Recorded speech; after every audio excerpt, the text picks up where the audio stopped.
Azərbaycanda yas mərasimləri keçirilərkən süfrə açılması, ehsan verilməsi uzun illərdir ənənə halını alıb.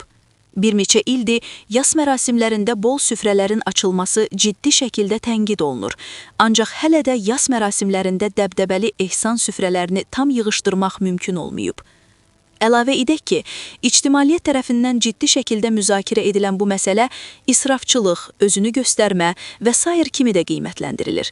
Doğrudur, bəzi rayon və kəndlərdə yas mərasimləri vaxtı yemək verilməsi dayandırılıb və hamı bir qayda ilə süfrəyə çay, limon, halva və xurma verir. Amma bu nümunə bəzi bölgələrdə tətbiq olunur. Bu günlərdə Samux rayonu və kəndlərində yas mərasimlərində ehsan verilməsinin ləğv olunması haqqında məlumat yayıldı.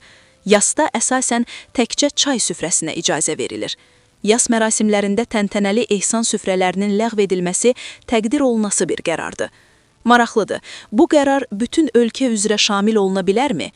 Yeni Sabah xəbər verir ki, məsələ ilə bağlı nocomment.az-a danışan ilahiyyatçı Ağa Hacıbəyli bildirib ki, Azərbaycanda yas mərasimləri ilə bağlı son illər aparılan təbliğatın müsbət nəticələri tədricən özünü göstərir. Müxtəlif rayon və bölgələrdə bu mərasimlərin daha səliqəli, məbəni və israfdan uzaq keçirilməsi ilə bağlı xoş xəbərlər eşidilir. Qeyd edilir ki, bu məsələnin tam şəkildə həlli yalnız qanunlarla mümkün deyil, daha çox maarifləndirmə, düzgün izah və mədəni dəvət yolu ilə insanlar bu dəyərləri qəbul etməli və dərk etməlidirlər. Qanun vacib olsa da insan onu anlayaraq qəbul etdikdə daha düzgün tətbiq edir. Eyni zamanda diqqətə çatdırılır ki, israf problemi təkcə yas mərasimləri ilə məhdudlaşmır.